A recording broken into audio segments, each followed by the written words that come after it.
Well, Luxembourg, there are a lot of new faces. Um, Even though I was teaching at Washington College for several years and Newbury and so on and so forth, I quite frankly don't remember names right away. So please, if I go, hey, you, or don't mention your name, it's out of ignorance, but not because I'm not trying. And by the end of the course, we'll probably know everybody pretty well. Anyway, welcome to Birds and Birding on the Eastern Shore. We had a lot of specialty versions of this course in the past few years, and I decided to go back to basics. In some sense of the word, we picked a lot of the low-hanging fruit, people who were aspiring to be birders. They've been to the course a couple of times, and now they're members of the bird club and doing other wonderful things. Some of them go to Ecuador, but crazy people like myself and Mary here. But I really would like to go back to the basics and introduce birds to people who may be new at it or novices or whatever. There's no stupid questions. There's no stupid inquiries about how to identify a species. It's all fair game here, and I don't mind being interrupted because my slideshows are often going to run over anyway, and I'll pick them up the next time. To start out, it's really important that we be able to communicate by email. I do a little bit of phone texting, but it's too much to try to reach everybody that way. So I save that, like when we're on a field trip and somebody says I'm going to be late or I'm lost or whatever, the text works real well, or a call. But if for routine stuff, and that includes reports on the trips that we do and some ID information and other stuff that I'll send out, email is the way to go, and I have everybody in an email address book. But here's a chance to correct anything that might be wrong. So here's a list of the folks with the phone numbers that you registered. As far as I know, I did just by cut and pasting.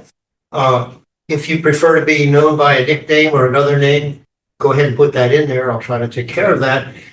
If there's any other obvious errors, or if you're sharing this course with a spouse or a significant other and you just want one message, I can deal with that too. So this is a chance to get that all correct. Welcome to folks online. I'm trying not to ignore you. I've got a full house here, so I'll do what I can to look around once in a while. Anyway, let's get started, because if we get into this, we'll have some interesting stuff to work on here. This one doesn't make sense. So this is Birds and Birding on the Eastern Shore. Back to basics. This first week, we're going to focus in on feeder birds. Birds you're likely to see out your kitchen window or living room or whatever, if you're maintaining active feeders, or if you go to an environmental center or something like that, which you might see if you see the feeders around them. And we'll use those as a takeoff point. All birds are fair game. We're going to start trying to identify the easy ones or the common ones, and then go from there. This is a collaboration. I'm still loosely affiliated as the founding director of the Center for the Environmental Society at Washington College. The person who was taking over that job is doing a terrific job, so my affiliation is loose and not salary or anything like that. But I love to promote the center by doing good things, and hopefully this course will be one of those. Here's our schedule. Trina has printed some copies if you'd like to, as she said, put it up on your refrigerator or God knows where. But this is the schedule as it goes. We basically are organizing it around 5 weeks. One week has a class on Wednesdays like today, and then following Friday, we have a field trip. Some of these are to local places, not too far away as Adkins Arboretum. We've gotten an email about how to get there and what we're going to do there.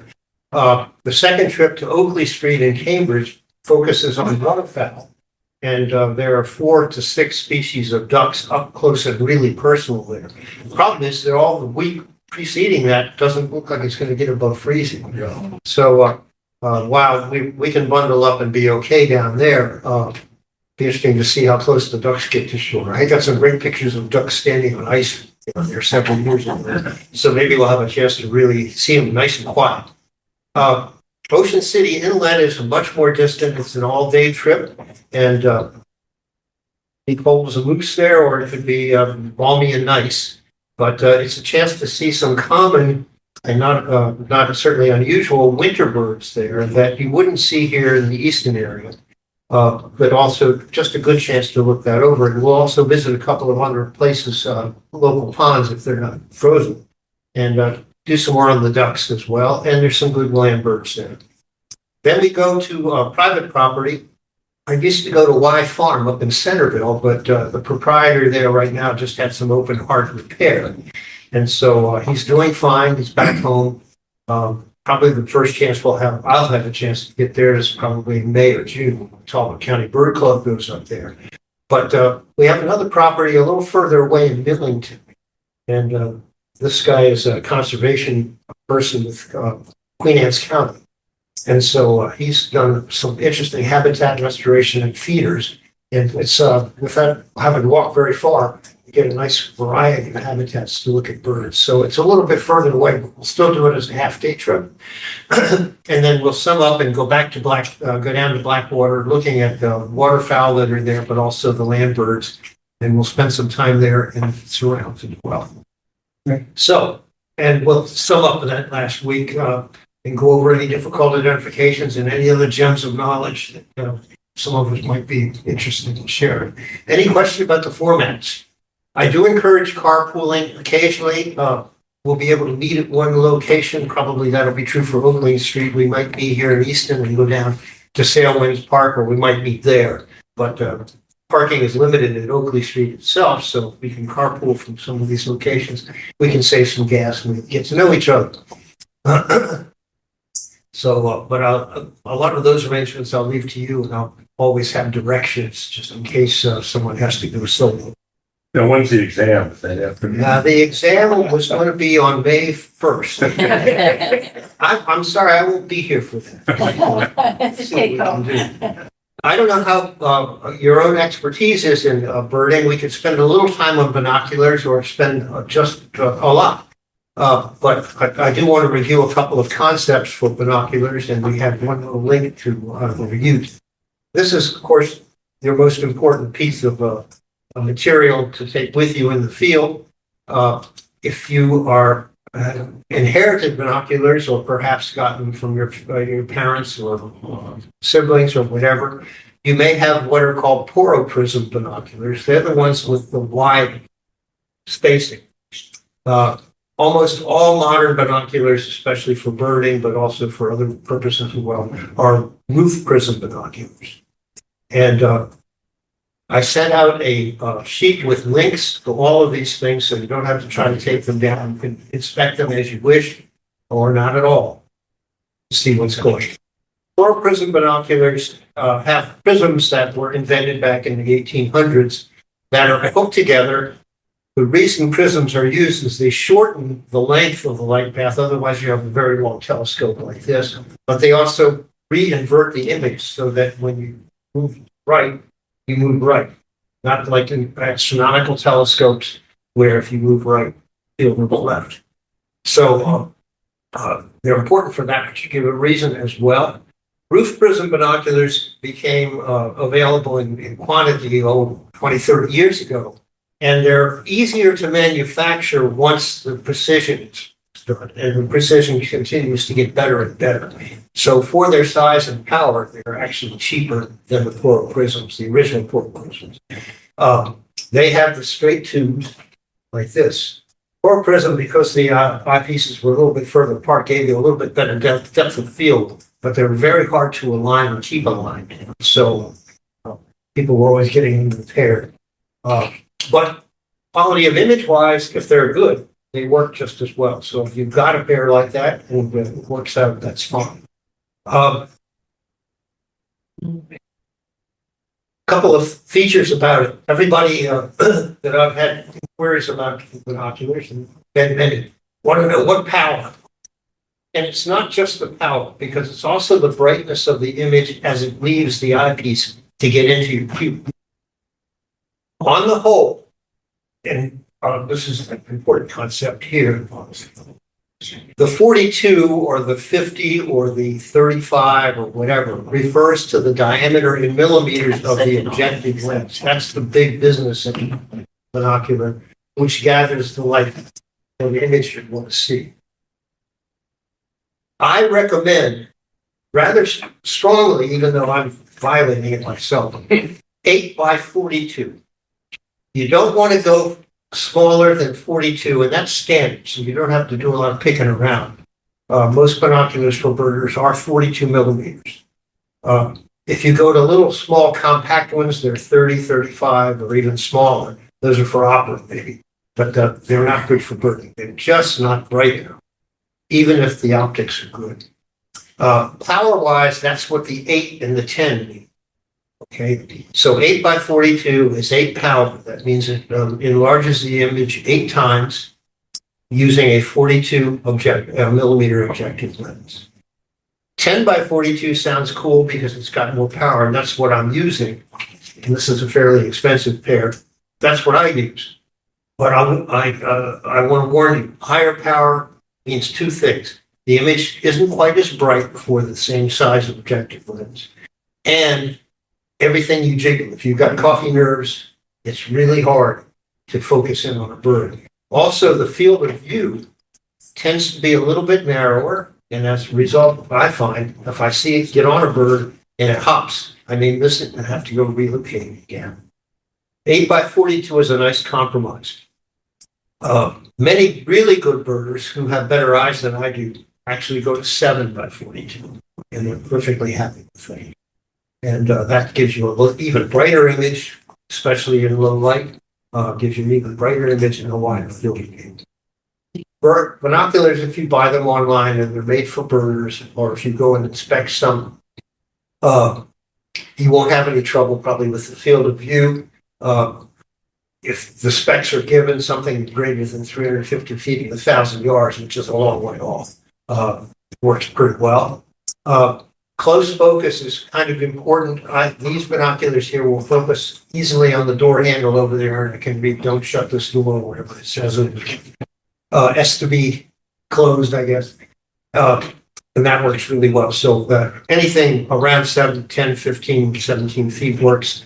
The lower end, if you can get them, if they give you those specs.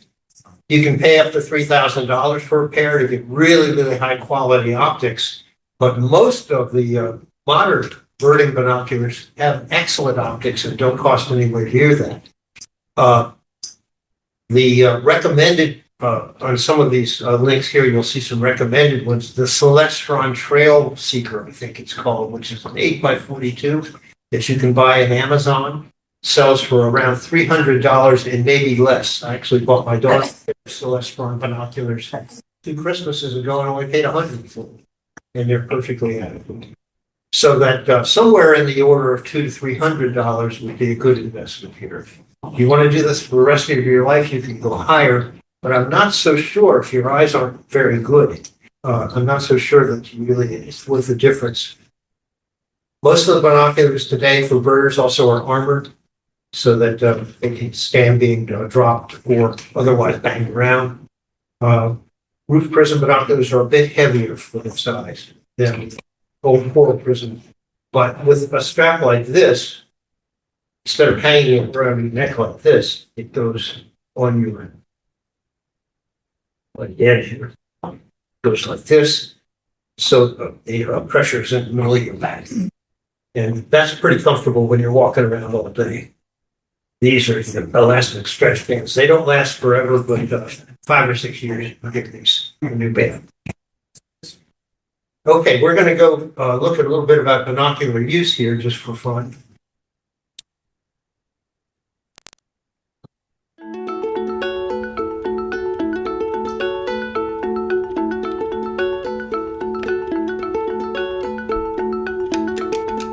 One of the great joys of birding is seeing birds clearly through binoculars. Here are a few tips on how to set them up and a couple ways to use them.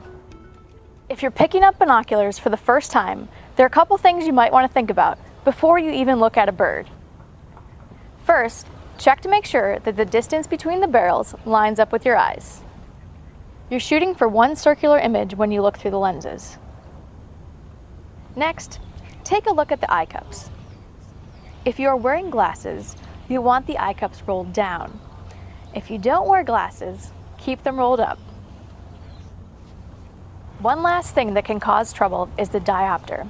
It's a feature to help compensate for the differences between your eyes, but if it's not set correctly, you're not going to get the clear view you're looking for. Find the diopter adjustment, usually near the right eye cup. You can either make sure it's in the center or set it for your eyes. Set the diopter by covering the right eye and turning the focus wheel so that your left eye is focused on a fixed object. Make sure it's nice and sharp. Then cover your left eye and look at the same object through the right eye. If it's not sharp, adjust the right eye with the diopter accordingly. And you're set. From that point forward, you will not need to make this adjustment again. Make note of where you set it in case it gets moved out of place.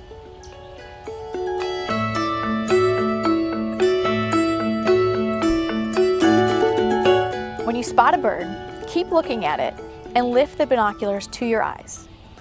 Then turn the focus wheel until the image becomes clear. It's not a bad idea to practice this a few times, even if you aren't looking at a bird. Scanning is another great way to find birds. Even if you don't already see a bird, you can use your binoculars to help. Let's say you're searching a lake for water birds. Lift your binoculars and focus them on the horizon or the far side of the lake. Then slowly pan across the landscape. But be ready for the unexpected bird to pop up. You want to be able to dial that focus in quickly and enjoy the view. A good pair of binoculars is your most important tool for spotting birds. So find a pair you like and take them with you on your next adventure.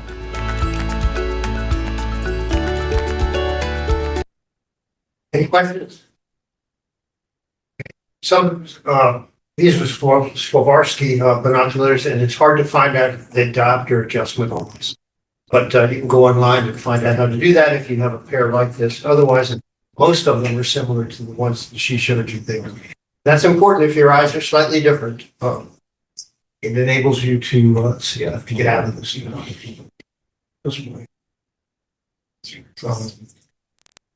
Try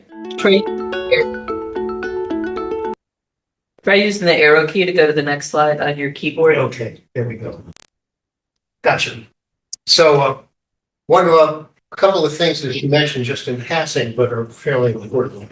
If you see a bird and you want to look at it with your binoculars, don't look down at your binoculars.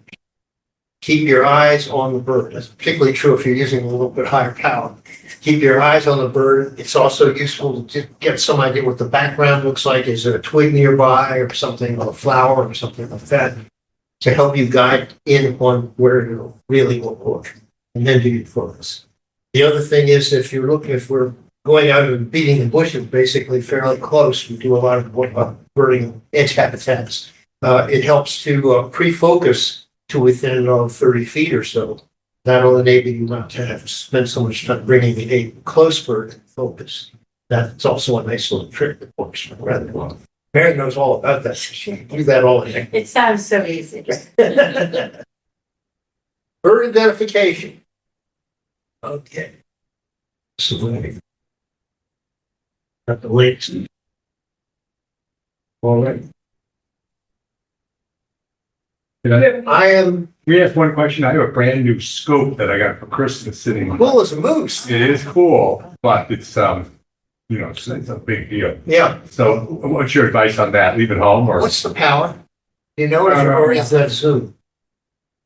It's 20 to 80. 20 to 80. Okay. Yeah. How big is the lens? Is it this big or The like lens, that? yeah, it's big. It's You have a it's less tripod? than- Yeah, a tripod. I bring it. Yeah. Okay. And wait, here is this. I bring one and I'll bring a spare. Okay. Particularly on the coastal trip. Yeah. That'll be really useful. Down at the other place, you won't need it this Friday, but when we go to Oakley Street, some of the, especially if there's ice, but some of the ducks are further off, and the scope will help them. But Do our and I was best. Everybody gets. For the folks who just have the folks who just have the binoculars, these dudes are zooming in on this one. They're all in the water, and they all look the same, and they're not. And oh, see this, you see that, you see that. No, I don't see a deer. I see a lot of stuff. Right. But the guys with the scopes, get that one thing. And so it's really fun if somebody who has to scope because someone goes, You'll get a much better look at oh, that. yeah. Unless you really want to make an investment, of course you have one. Unless you really want to make an investment and want to get into birding, buy a scope sometime. That's probably your next big step. They're a couple of K, 4,000 for decent ones. I've been through 3 or 4 that weren't that expensive. It was never good enough. Yeah, have a nice COA, and you'll get a chance to look through that and see what you think about that. But that's a longer term investment, and it's certainly not necessary to enjoy the birds right now. Later on, you'll see. In terms of bird identification, I'm kind of an old school person, but I will talk a little bit about some of the more modern techniques that are available. But we go back to the basic field guides, and the most famous of the field guide writers who revolutionized birding in many ways in the 1930s is Roger Tory Peterson, a Connecticut native who first published, I think in around 1935, a field guide to the birds. This is an updated version of this that came out now, 20 years ago, when he changed from his original format where he had, just because of the way the book had to be printed, he had a format where he had fairly nice descriptive text and then several pages of plates that would have confusing fall warbler and other stuff, things like that. And of course, I grew up with that book, and I still have it all annotated from my own life list back. The earliest bird I have in there is 1955. It was scarlet tinge. It's really threadbare and thread-worn. This update here we are using for this course as a reference, as often. There's probably more of an update even now, but that's the format that's used here. Unfortunately, in my opinion, the text is much more abbreviated. It used to be a lot of interesting facts about birds in the earlier versions. But the important thing, the revolutionary thing that came out in the 30s was his use of what he called field marks. And field marks are those features of a bird which aid, especially if you have more than 1 or 2, aid in its identification. They're the things you look for. So that in his plates you will see there arrows pointing to field marks which are identified in the text, such as a plain belly or streaks on the sides or wing bars, those 2 bands that you see in the wings of the prairie warbler there, and so on. Those were key, and for probably the next, from the 30s into the 60s, those were considered to be the sine qua non of being able to identify a bird. You saw the bird, maybe got some idea of its size, a crow versus a mockingbird, but for the most part, you looked for the field mark. Sometimes the marks were very general, like the crow was all black, the cardinal's the only red bird with a crest. Sometimes they're more specific, as shown in this plate. And so that's kind of the way birding was well up almost around the turn of the century. There are a number of other books that began to come out.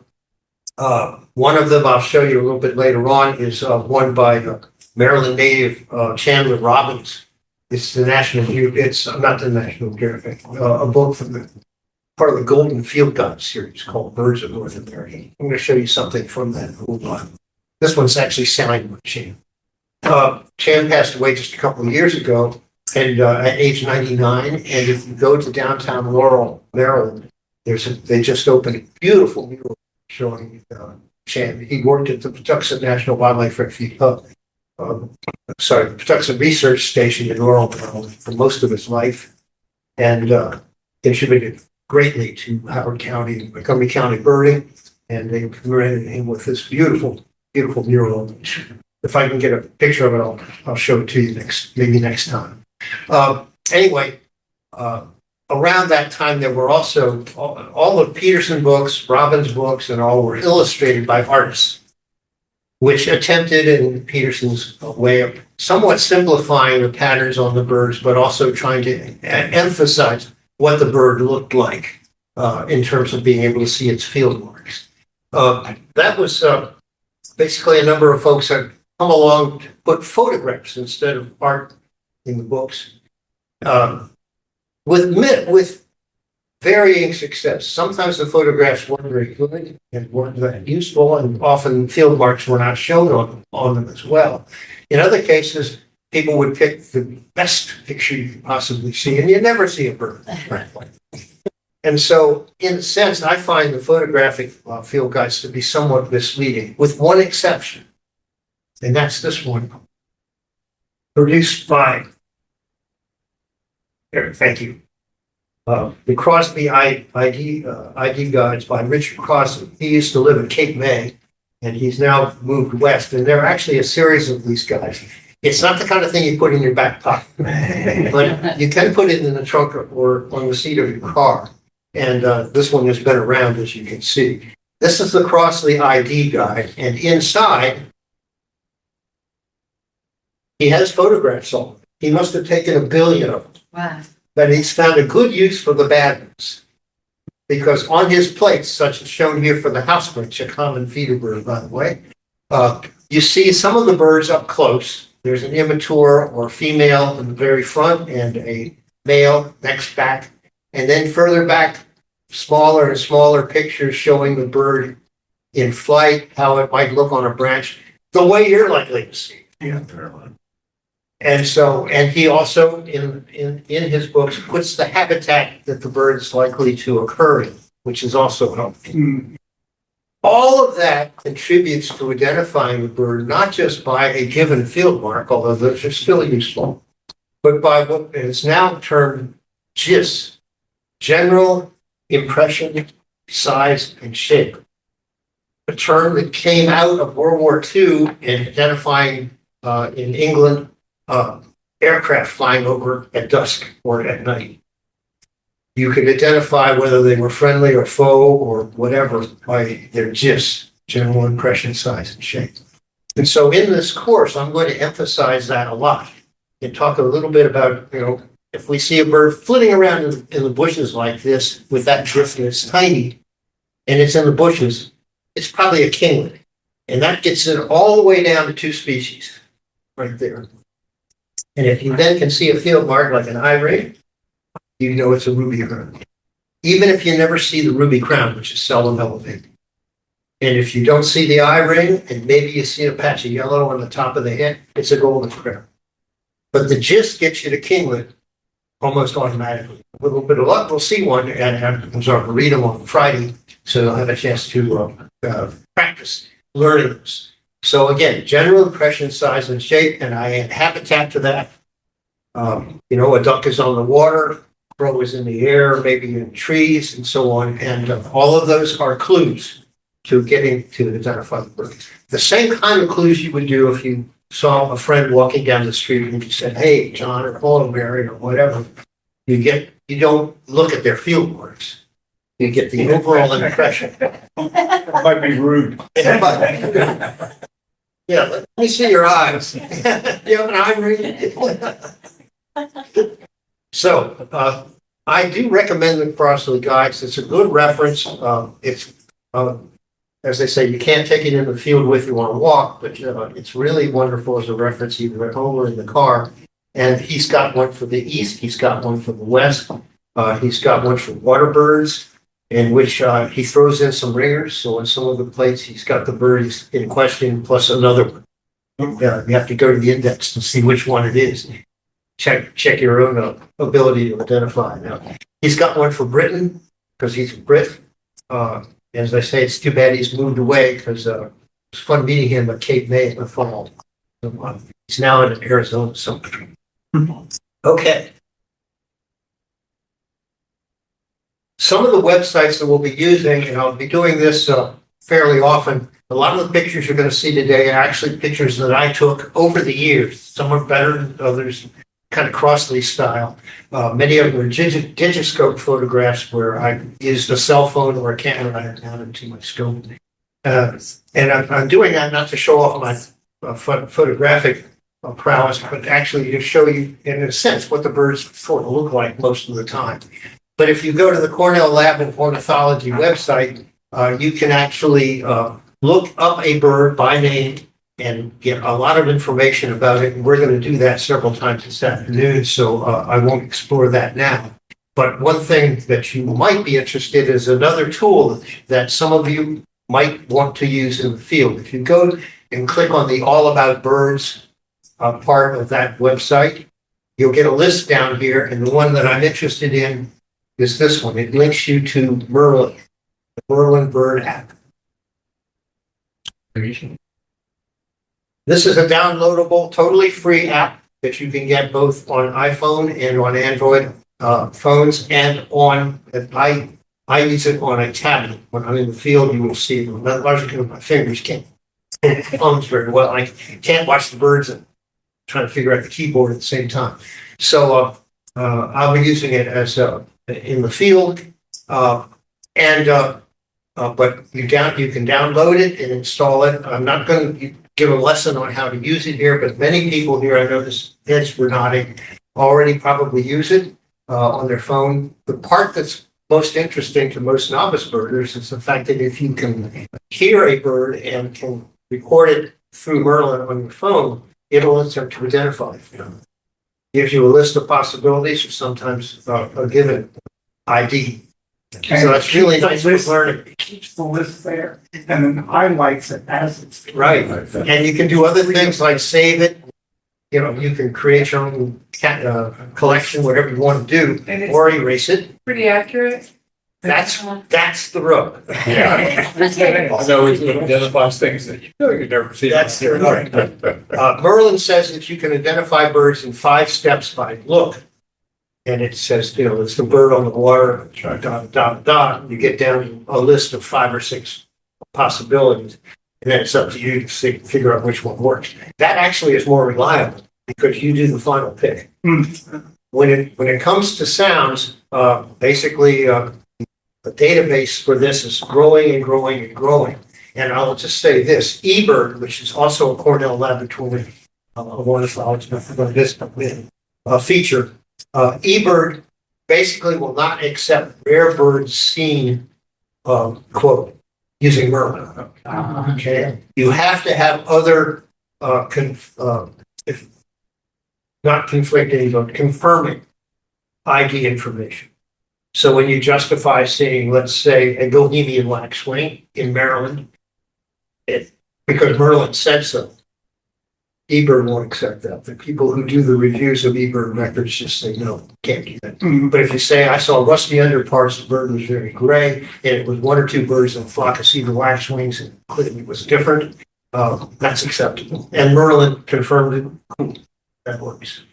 So generally, I recommend Merlin is fine. I am not, I've lost my high notes in hearing. I can't hear kinglets and some cedar waxwings and so on. Merlin can help tell me that these birds are around and I can go looking for them. And that's very helpful.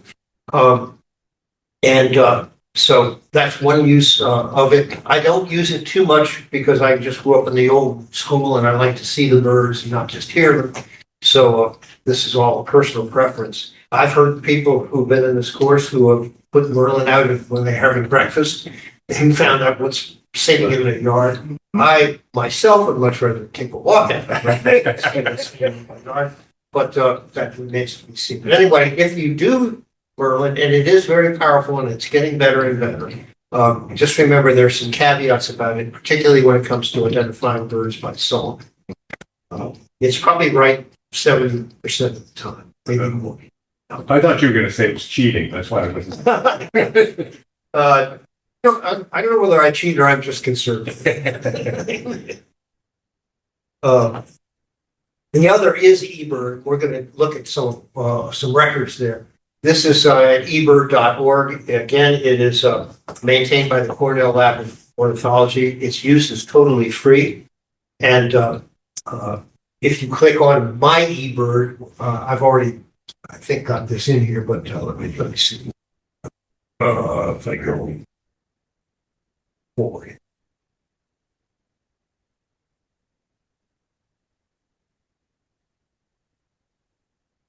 So I have to sign in. So I go to My eBird. Oh, oops, we're back. Sorry.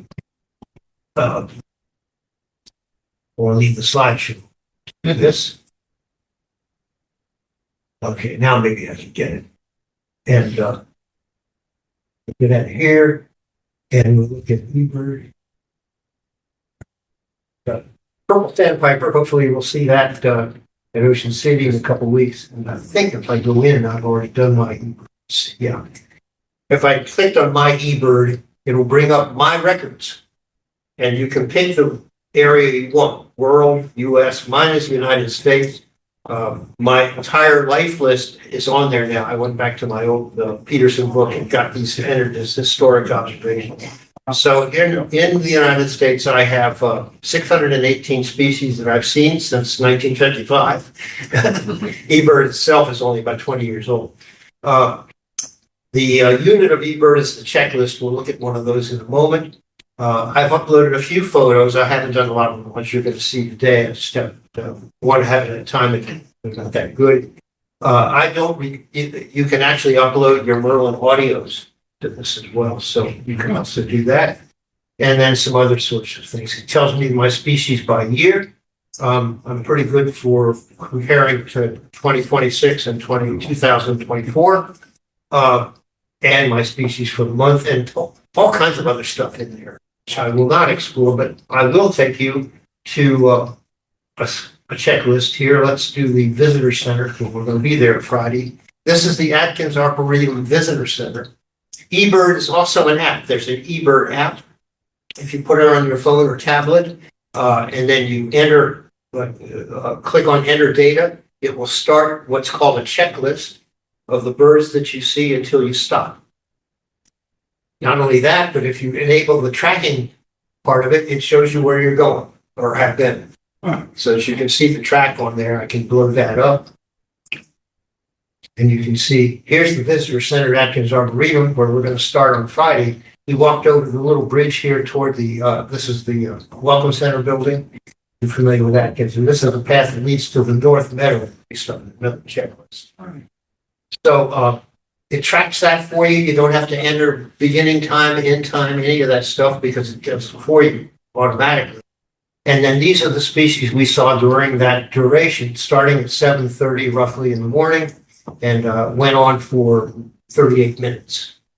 Walked also 0.17 miles in doing so, and here's some of the birds. And hopefully we'll see some of those. We had a pileated woodpecker fly by. We had a bunch of Carolina chickadees, a kinglet, actually both kinglets. We had, I didn't see the ruby crown at this point. Mockingbirds, juncos, butterbutts, yellow warblers, and so on. They're all right there. That's a checklist. Each of those is an observation. So that's how it works. So if you're interested in keeping records of what you've seen over time or seeing how you did next year, if you're one of those kinds of people, eBird is the easiest way to do that. And the other important thing about eBird, you're contributing to a global database. You are behaving, even though you may not be a pro at it, you're behaving as a citizen scientist. And the data are available for researchers free of charge all around the world. This is how we know how bird populations have been changing since eBird began in the before 2000. And this plus other types of record keeping and go date back to the Christmas bird counts, which started in year 1900. We know how birds populations are changing. Wayne, what keeps it from double counting? If all of us were doing this and all of us, I'm not saying we would, then all of a sudden you'd have 12 people saying, one chickadee. Well, that's a great thing because I tend to maintain my own checklists. And so sometimes they serve as backups when I go to the bird club and they do their own. Right. The managers of eBird have a way of filtering that out. Oh, they can, okay. Okay. In addition, if you go as a group, and I can do this for any of you here, I can do the checklist and I can share it with you. But you would and then add it to your records. So Yeah, it doesn't yeah. double count that. That's right, cool. So you basically keep things in a notebook and then transfer it later? Yeah, I have a It's hard little, to do that real time. yeah, I have a small notebook computer. It's an Android, and I enter the data there. It does not connect to the internet in the field. But when I go home, it does. and then I can upload that to, But there's a checklist. He's not writing in. yeah, I'm not writing in a book, I'm not making field notes. You already Yeah, have some people do list that. of birds and then you're Right. just checking off what you're saying. That's basically what it is, and I'll show you how that happens. Yeah. Fine. So that you can see how it goes. It's really fairly easy once, the couple, like learning any technology, it takes a little while to learn it, but it's not hard. And it's pretty intuitive. And then you can get all this information out for yourself or anything else. So you're really contributing to a global database and to give you some idea of just how important, how big that database really is. But what is that? Go back to the tower. And start the show again. This just came out about 4 days ago in my email. eBird is now doing sort of annual summaries. This is globally. There were last year 22.9 million checklists submitted around the world. There are 427,000, almost 500,000 eBirders, people who are contributing to eBird in that year alone. It's over several billion now, total checklists. And many of these people have take good or not so good photographs and upload those as well. And let me show you one of those if I can.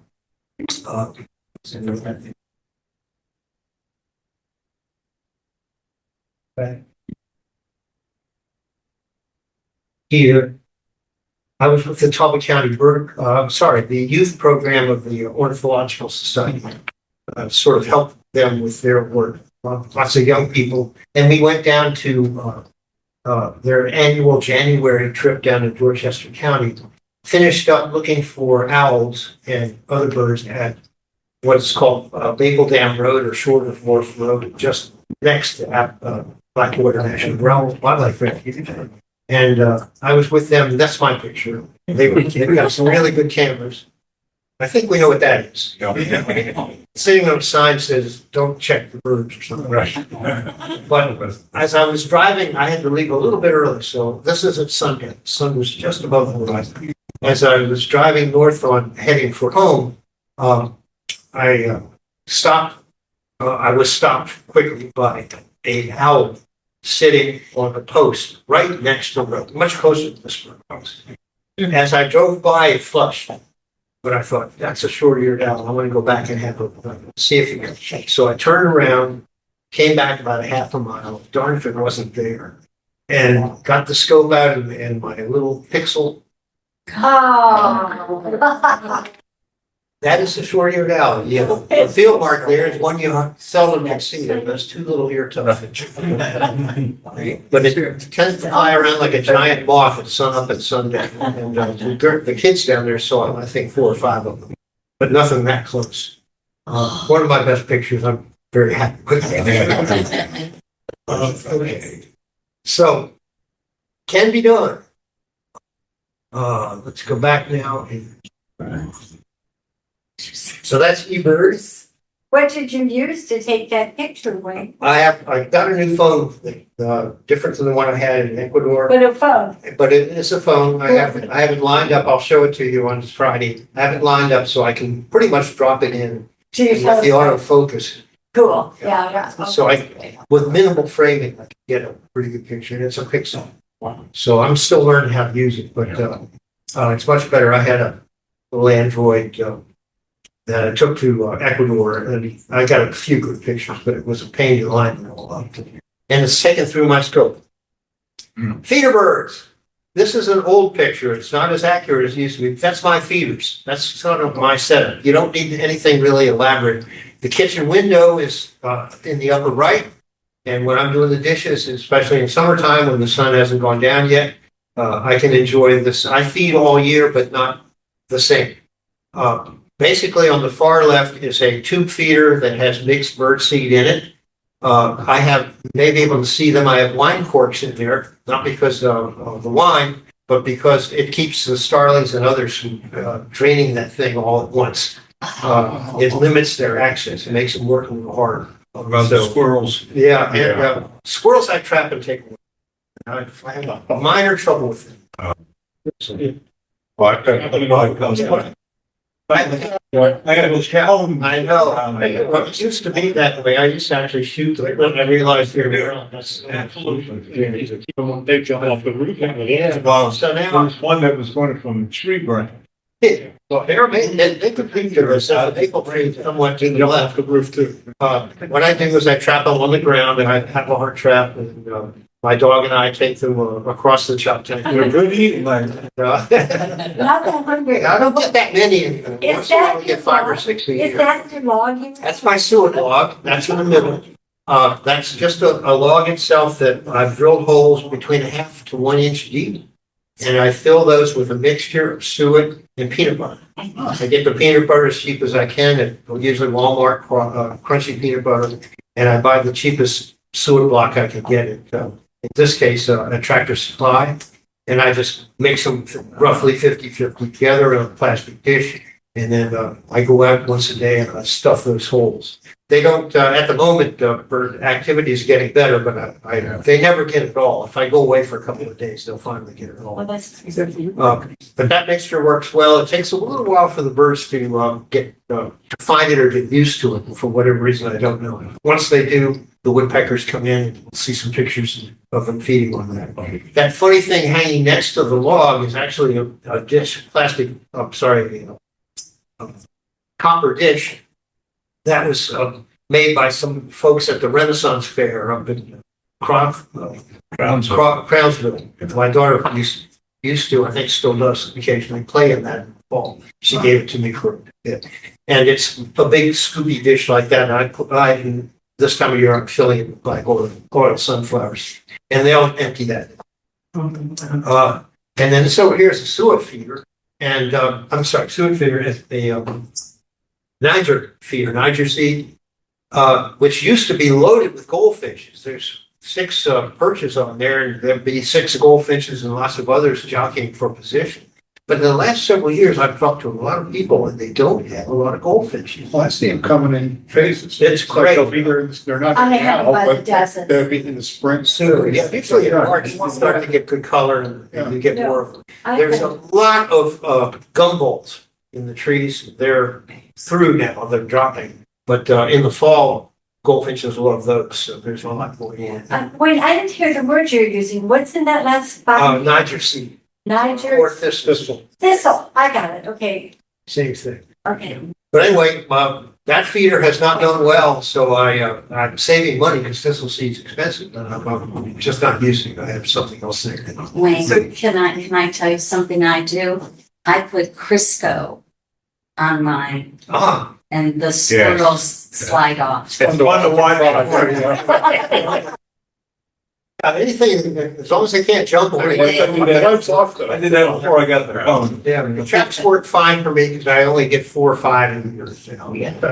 So if you find the log, does it attract woodpeckers? Since we have no trees near our house, we can't really see. It may. If you have no trees, it's a little tougher. Yeah. I have a big maple tree that kind of arches over this one. But they might. They might. I'd have to ask Susan. Susie get woodpeckers? I don't know. Susan Pratt has it fairly open feeders. I get them. They Put come them in my wallet. Random. I get you, because I have woods right up against my. Yeah. Anyway, that mixture works really well, and I like it better than just pure suet. And I usually will feed that all summer. It gets gooey and peanut butter oil and everything, but it's no big deal. Birds don't seem to care. That works fairly well. Because I'm a novice, I get those little cakes. Yeah, In there. and that's what this is. So I used to get suet from butchers, but there's nobody around close to them. Yeah, I bought some at Farmer's Market. Yeah. And If he's. you get suet, you get suet and not fat. Yeah. Suet is off the kidneys. But the squirrels eat those cakes. It seems like. I do. No, they can't get up on those. You have to put them where they can't get them. I also feed on the ground, but not in the summertime because that just attracts starlings and cowbirds galore. So I do my seed kind of a little ration up in the feeders themselves. But in the wintertime, I do feed them well. And the birds will spill from this big thing. on the ground, the finches like, so. So that's just kind of my makeshift thing, and I don't pretend it's any better than anybody else's. Let's go and identify some of these students. Some time here. All right, let's start with the upper right. I'm sorry, upper left, let's do the upper left. What's that? Chickadee. Someone said chickadee, Yeah. you be more specific? Carolina. Carolina? Carolina. Our chickadees here are Carolina chickadees. If you're from New England or Pennsylvania or New Jersey, Western Maryland, you may have had black caps. Black caps. Yeah, nice. They look very, very much alike. For me, one of the easiest ways to tell them apart, and around here you shouldn't have to, is the lower part of the bib in a Carolina chickadee is very pert and sharp where it joins the breast. In a black cap, it's more ragged. If you get a good enough look at that, that's usually very helpful. Black caps have some other differences. I don't trust black cap chickadee sightings on the eastern shore. This is just personal. I don't trust them because where the ranges slightly overlap, they hybridize. And black cap chickadees in the eastern shore might very well be hybrids.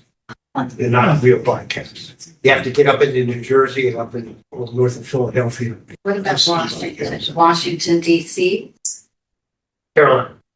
Yeah. Carolina. Okay. eBird records, one thing you can do with eBird is get on their rare bird alert thing and get an email every day about what's been seen, reported by people who are putting up eBird checklists. And in Maryland, and especially in the wintertime, you will see black-capped chickadee. On those lists, it'll say confirmed or nothing. Confirmed meaning some reviewer has decided that the description or the picture is convincing. I've got Not that. too many are confirmed. Who does the confirmation? There are volunteers who actually do that. Somebody who knows what they're doing. Yeah, and eBird flags those. Yeah, eBird flags those and sends that information to that particular person. The person gets access to it. That's good. It's really helpful because I've had lots of mine questioned, and it always makes me better for taking offense.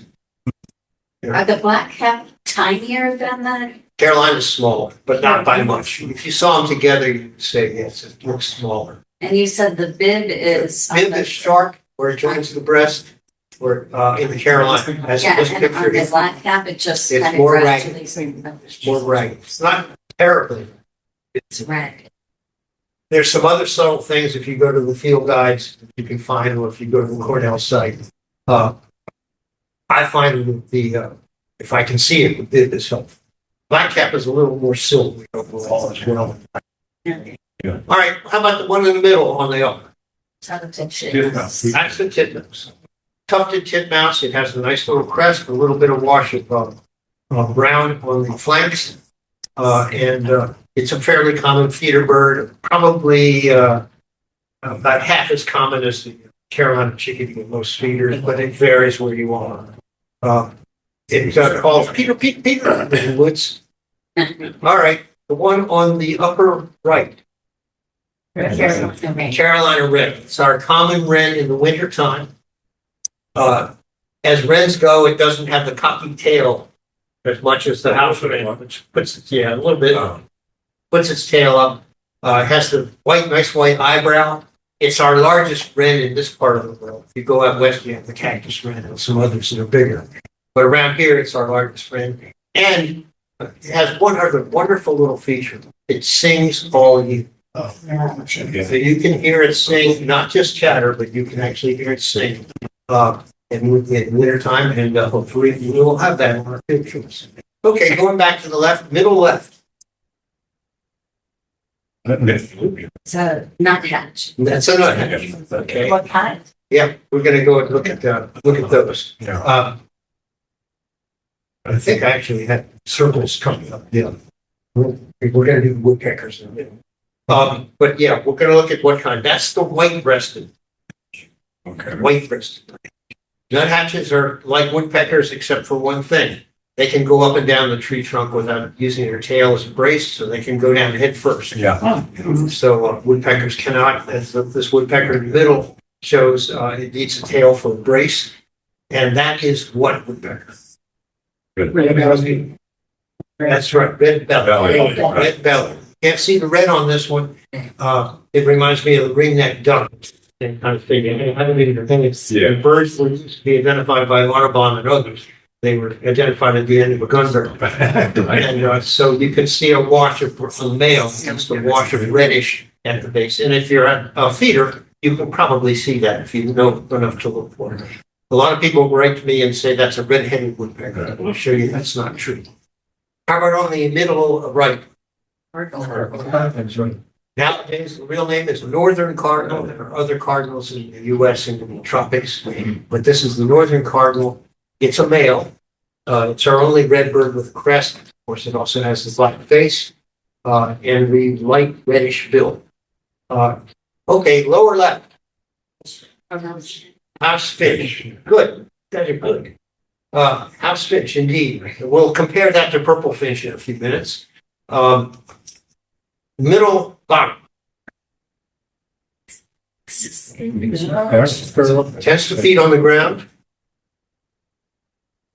Sparrow is right. Any better? Oh, swamp. Swamp. Lives up to its name. White. This is the white-throated sparrow. It's a winter resident here. It breeds in northern bogs, starts to show up in Maryland in October, and leaves by the 1st of May. More about that. That bird is really intriguing. I'm allowing. We'll explore that one. Final one, lower right. Junco. That's the slate. That's the now called the dark-eyed junco because there are a whole bunch of sibling species across the country. Oregon junco, white-winged junco, and so on. They've all been merged into one species. So ours, which used to be called slate-colored, okay, slate-colored junco is now called the dark-eyed junco. All of them. The only other junco in the United States is South Texas. It's called the yellow-eyed junco. So, okay, and that also has some interesting evolutionary. So I circled the woodpecker. Let's look at some woodpeckers here. And go. Let's see. Oh, no, yeah, I do actually have some slides there, so let me do those first. I've been through this thing so many times, I've forgotten what I've got. All right, so we're circling woodpeckers.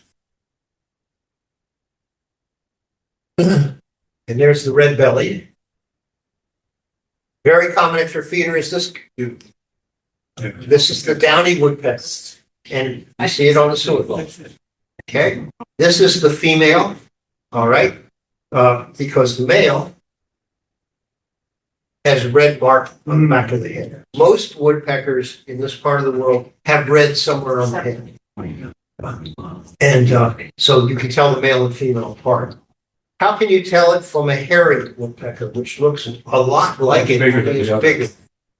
Right, size, but size is relative, you know, if you see two together.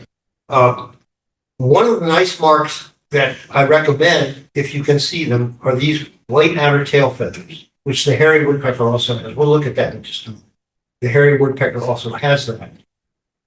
Here you can barely see it in this male.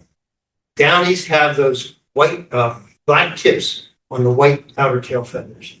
So if you're seeing one at your feeder, you should be able to get a good enough look, and that's a good field mark. The other thing about it is the bill is, Roger Peterson used to call it the bark sticker, because it's a tiny, small bill. And now we'll go to the hairy, look it up here. We'll be able to compare these two here by going to back up here. That's this guy.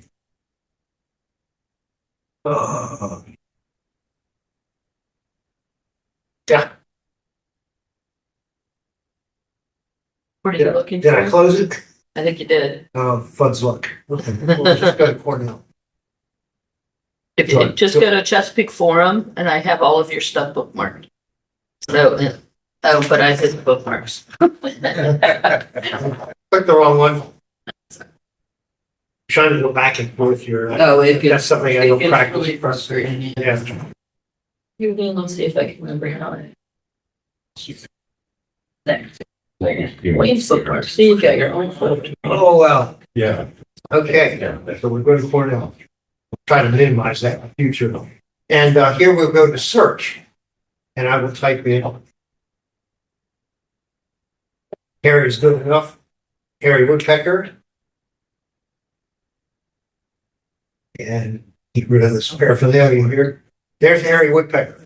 Now, look at the white outer tail feathers. You see any black marks on those? Sometimes they're flashing. Don't see those. Also, look at the bill. Yeah. Okay, much stronger. Yeah. And this allows, this goes, if you go to the ID info part and scroll down, Yeah. compare with similar species, Yeah. Oh, that's. Nice. Yeah. and you compare male hairy with male down. Yes. See the difference in the bill? Yeah. This difference is usually pretty obvious. Around here in Maryland, I sometimes have a little bit of trouble seeing the hairy bill being that much bigger. Oh. In which case, the outer tail feathers are something I look for. But you see them both. They're equally Here, here too. Hairy woodpecker is rarer. Let's say less common. Probably 1 in 10 relative to downies. I find that downy woodpeckers will come to, we play a tape in the field of chickadees mobbing owls, and woodpeckers will come in with them. I'll explain more about that on Friday. But also there's this thing birders use called pishing. Harries, downies will tend to come to that if they do it all. Harries tend to go the other way. They're less chummy, as you might say. Wayne, are downies the ones that they can like walk upside down on the tree? No, that's the nuthatch. That's the nuthatch. Well, I get a bunch of one of these woodpeckers Mm-hmm. and they go up and down the tree all over. Head first. Mm-hmm. That's unusual. Yeah, I've got a bunch of them back in the woods and I always thought it was a downy and now I'm wondering. Yeah, that's unusual. Because they have to prop themselves with their tail. And so it's awkward for them to go up the tree like that. Okay, but one thing about birds is that they don't always behave according to Hoyle. Okay, so.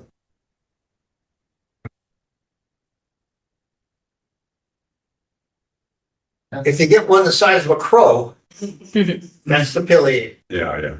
Okay, very loud, ringing kind of call. Doesn't come to feeders very often, but when they get in the habit of doing so, you may see them fairly regularly. This is the pileated woodpecker. By the way, people say, is it pileated or pileated? They both work. They refer to the cap worn by cardinals. That's the pileated. And that's how the name got done. That's a true redhead. Yeah. This is actually shot down at Chicotee National Wildlife Refuge several years ago when this course visited, there in the spring. So we were able to actually see the redhead. It's red all over the head. Yeah. And a lot of white in the wings. It doesn't have that ladder back kind of approach that the red belly. This morning on Bird Note, on the radio, the guy Oh, yeah. a poem to the pileated or pileated woodpecker. Uh-huh. And his other question was, are you so tired of looking for the ivory bill? They're gonna find one. Which is the one it resembles, the ivory bill. So far, everything that I've seen about ivory bills, I'm always hope we'll find one, but they've all been aberrant or normal pileated woodpecker. There's our nuthatch, and as I said, we have actually several. This is the white-breasted nuthatch, well named. Again, this is the bird that can go down trees head first, in fact, any direction it wants, without using the tail as a prop. This is an eruption year. And this species is fairly common now. It's somewhere here I had some notes on this particular guy. Let's see if I can find him. But yeah.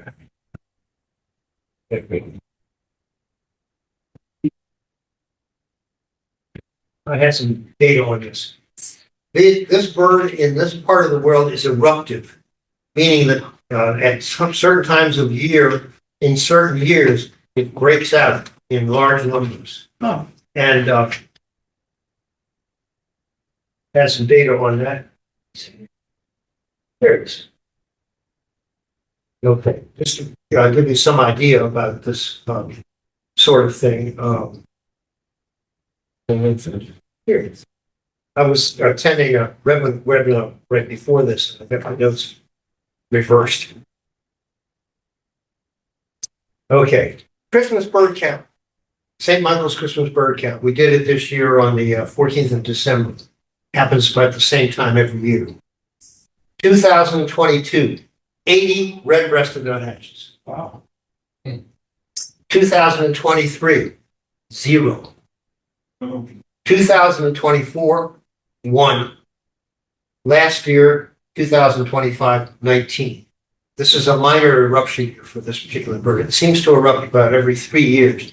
White-breasteds erupt a little, but they're always around, so you don't see that very much. But with red-breasted, they start appearing sometime as early as October. It's a slightly more actually a very beautiful little nuthatch and rather tame. If you get it at your feeder, you can walk up to it and get a picture like this. That was not taken with the scope. And they fuss at you if you don't put the sunflower seed on. So this is our local, and they are around. We should see them at Atkins Arboretum on Friday. Yeah. We're at the northern end of this southern species, the brown-headed nuthatch, which has a call very much like a very small rubber ducky. Just think about squeezing a rubber ducky and you'll probably be able to attract this bird. It likes the loblolly pines that are rife in our area here and then down into Blackwater and so on. Let's say it's a southern species.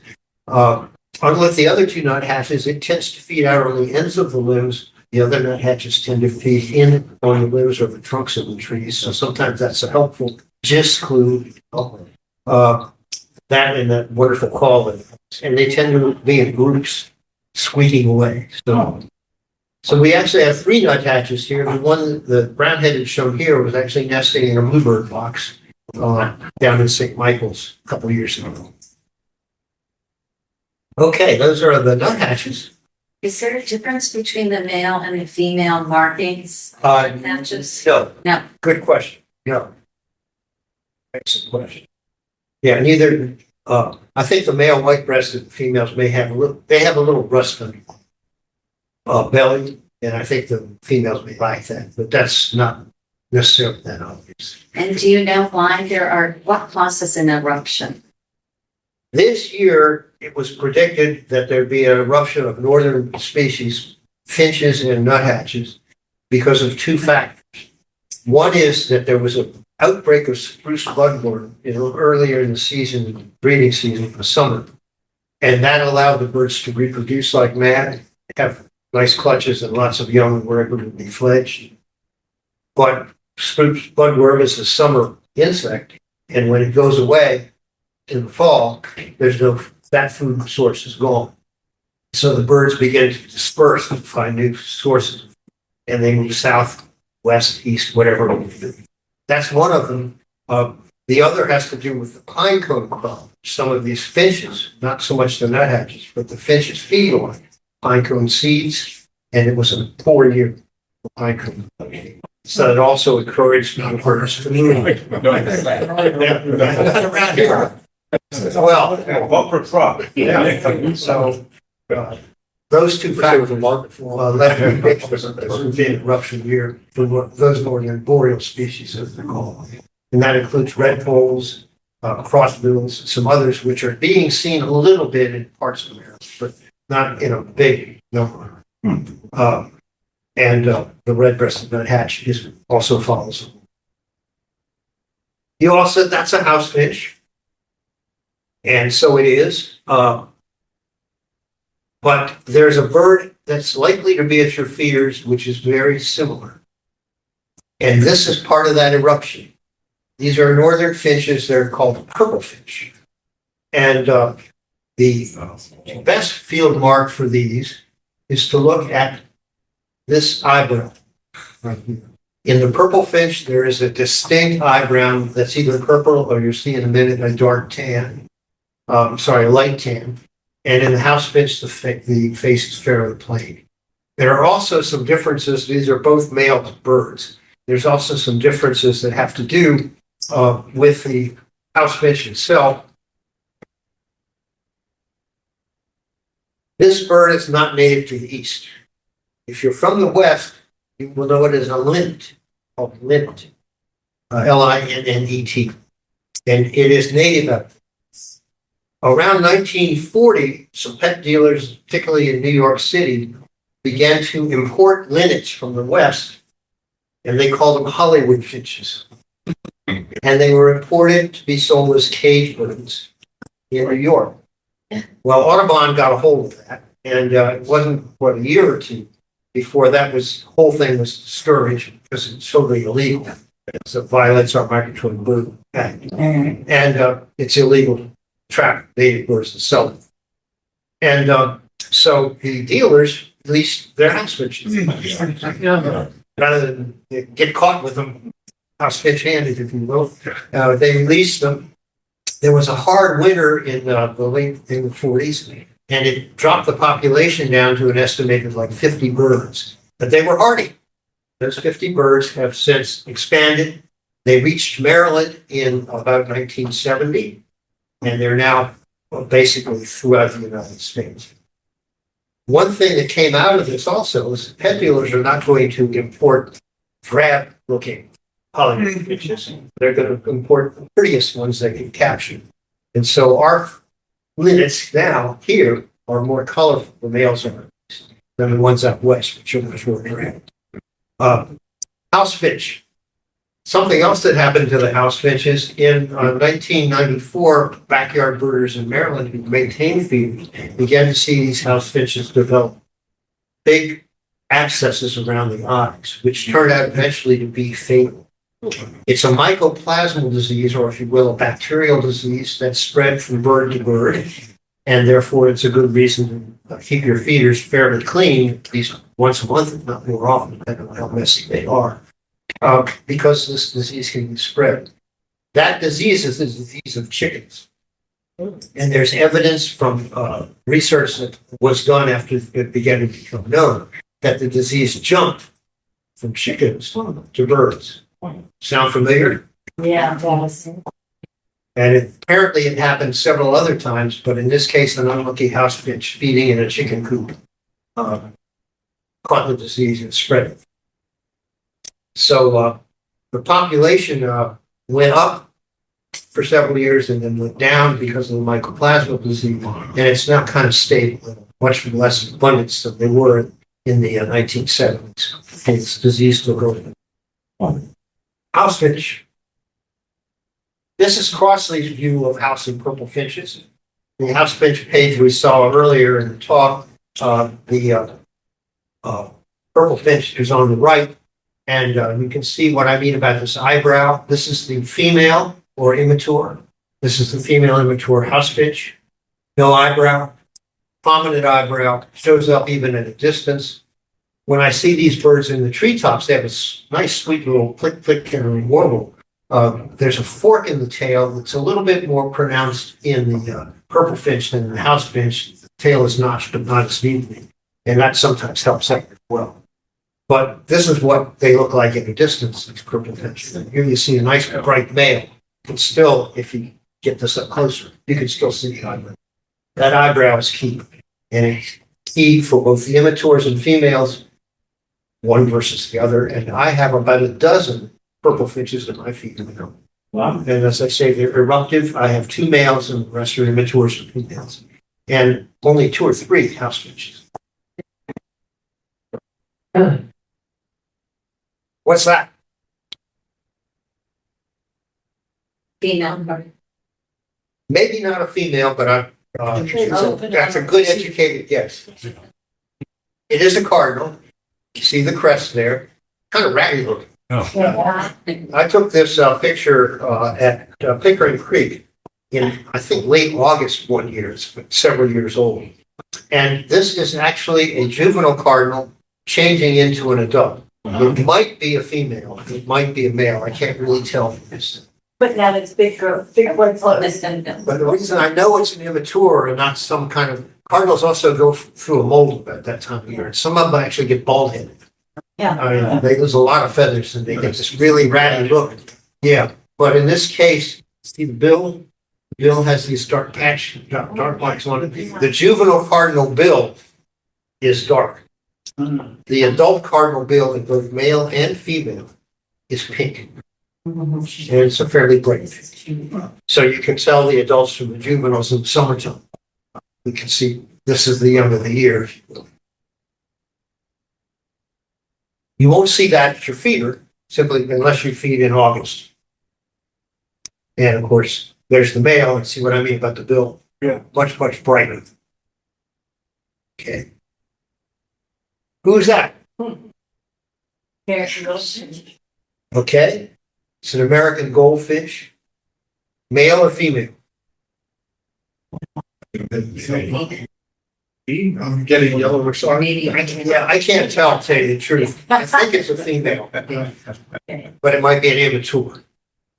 In the wintertime, goldfishes lose all their golden color, all right? And the result is that they all look like this. The females are probably a little bit duller in coloration overall, but it's really hard to tell what's going on here. Come March, you begin to see the birds start to look like this, the males. Yeah. And there's a couple of things. First of all, the color comes from the growing out of feathers, not the shedding, and the wearing off of the outer dark duller stuff. So what you're seeing is basic kind of new growth on the birds itself. The other thing is that it doesn't show quite as well in this exposure, but the bill also turns orangish. So you can watch this at your feeders as spring progresses. Something to look forward to. Yeah. All right, let's see what I've done here. Done the red. But there's a sparrow, just for comparison. This particular sparrow is a song sparrow. It feeds on the ground. It's not common at feeders, but if your feeder is well situated and popular, you'll probably have some song sparrows as well. You separate sparrows by do they have a breast mark or not. A stick pin in the middle of the breast, and song sparrow has that. We'll be looking at sparrows in the field occasionally, so we'll do more on sparrow ID later. But at your feeder, this is the one you're likely to see, as well as this guy here, which, as I mentioned, is the dark-eyed junco, our slate-colored morph here in the east, and the white-throated sparrow. And I've got a few interesting things to say about these guys as time allows.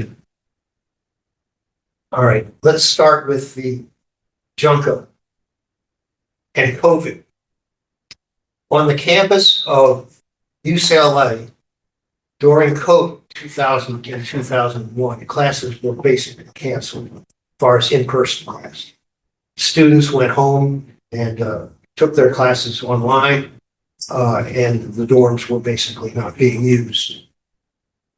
Prior to COVID, juncos, this case probably the Oregon variety, it doesn't matter. Juncos began to show up on the campus, and they came from surrounding mountainous areas, and they all had fairly long bills. And those long bills were thought to be adaptations for being able to pick up insects and other types of food morsels from crevices and so on, as well as the bill is conical and it could also be used for crushing seeds. So the native juncos had this longish kind of bill. During COVID, bills themselves, prior to COVID, sorry, as the birds came to UCLA, the bills got shorter. And it's thought that that's because they were getting all these handouts from the students. And they didn't have to probe for insects and pick up the food that way. They can pick up scraps and so on and just trash cans and do whatever they did. So prior to COVID, the bill length was shorter than in the wild birds, which is this line here. These data are normalized to the length of the legs, so the big birds, which have longer bills anyway, and small birds are normal to the size of the bird. So just consider this kind of a measure of bill length. COVID came along, And within about a year, the population of juncos on UCLA campus went back to the wild type. The bills got longer God, that was fast. because there were no handouts. Okay. But what a That's fast, what they say. what a fast mutation. Exactly, fast change indeed. Over just the course of a couple of generations, Yeah. this evolution went on. When classes resumed at UCLA, post-COVID, the bill length went back down. Evolution, by paying attention, evolution can happen right before your eyes in birds that you see and accept. Was these samples all taken on the UCLA campus? That's right. And then the wild ones were sampled in the mountains. Maybe not evolution, but that they went somewhere else. It could be, but they didn't find any other behavioral changes associated with these birds other than the bill length itself. Sometimes you think, well, science is crazy, measuring bill length in a common bird, gosh, but yet, the more we know, the more we don't. We should have done anything with Zoom. You can read some of this. You can read some of the summaries of this in this one of the links that I have. Let's do another one. Let's go to the white-throated sparrow. Two things here, and I think we just have enough time to at least introduce this. We can go over it again next time. Around 2000, people who were doing probably doing eBird records, but maybe also research on local populations in British Columbia, noticed something unusual about the white-throated sparrow's song. White-throated sparrows sing Old Sam Peabody, Peabody, Peabody, Peabody, or if you're Canadian, Oh Sweet Canada, Canada, Canada. With a triplet at the end, right? These birds were singing without the triplet.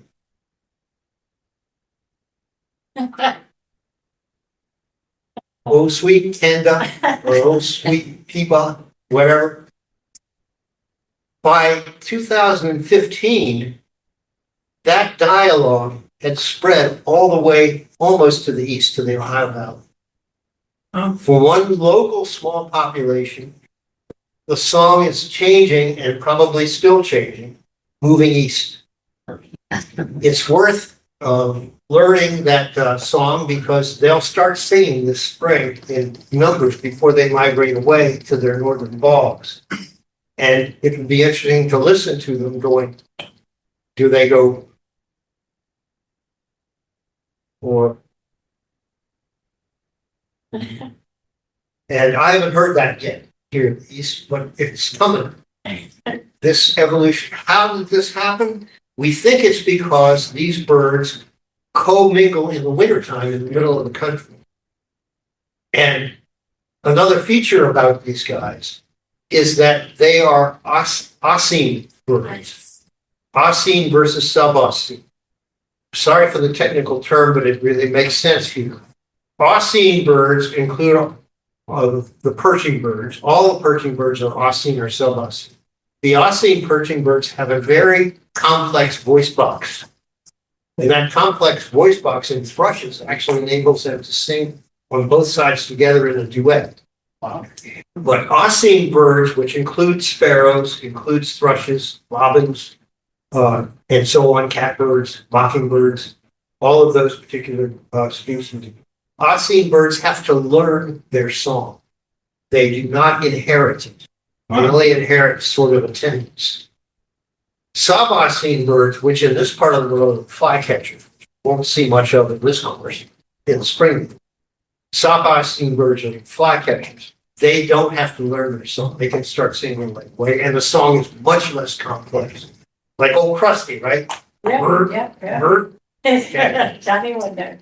It's thought that what's going on here, if you listen to white-throated sparrows singing in your yard after they arrive in the fall, if you do that, you're going to hear like, gee, that doesn't sound anything like their song. They're learning. They're learning their song. By the time spring comes, they will have learned. But if they mix with these dudes here from the west in their wintering grounds, they may learn, quote, the wrong song. Right, they're learning a different song, or they forgot the lyrics. You know, they got started and they put them in the. I wonder if they'd ever mix them, so they sing one time one, three, and then a doubling. Yeah. Same bird. It'd be really interesting, a number of interesting experiments you might think about doing with this. Yeah. Oh, wait, We're not, but we don't know what the advantage, if there is one, of the Western Western song. We don't know what that advantage is. But it seems to be spreading, it seems to be taking hold. When are they singing to a track? Is the song the same as a call? No, the call is a peep type. Or the call is a call? Yeah, But if this they're is singing a song territorial. that's a different song than the others, are they going to attract a different mate? Possibly, but apparently they still segregate away. The Western types move west or wherever they're going, but they're taking over the territories in the east. I don't think it's been studied enough yet to know what the mating issue. There's the lazy ones that don't want. Yeah, but it's worth every spring listening. And as I said, this is a new phenomenon since 2000. And it has nothing to do with COVID as far as I know, but yes, everything else does. But it is happening, but it's happening before our eyes, and it's been well documented. And it fits the Oscine versus sub-Oscine type of classification, because these are Oscine birds, they have to learn their song. If you listen to white-throated sparrows after they arrive at the fall in your feeder, starting in October or so, the song will be kind of mixed up So that because they haven't learned yet. makes it hard for Merlin to figure it out because. That might very well be. Or it might try, but their call notes are similar. That's the problem. But it's the territorial song that they're learning. This is true also for thrushes and robins and other such things. They learn the song during the wintertime by their associations. Wait, what is a mockingbird? Oscine or? It is an Oscine. And mockingbirds sing different songs in different places because some will, mimic the opening of a garden gate. Some will mimic somebody singing, calling his dog. Yeah. Or whistling for his dog. And those are learned. Yeah. So, and there's a point at which they don't learn anymore, and then they stick for that particular individual for something. We don't have time to do this now, but I will introduce our next problem with something else about the white-throated sparrow. It has a chromosomal inversion, and that for years, one color morph of this, and that includes in early Peterson field guides, was identified as immature or an immature bird, when in fact it turns out to be a color morph of an adult bird. There are tan-striped and white-striped white-throated sparrows. And it's caused by a chromosomal inversion on their second chromosome. And because a lot of genes are involved, it also affects their territorial behavior, their nesting behavior, and their color. So, before our very eyes, and that you can see it. And hopefully we'll see it at Atkins Arboretum on Friday. So I will see you all there. Okay. Yeah.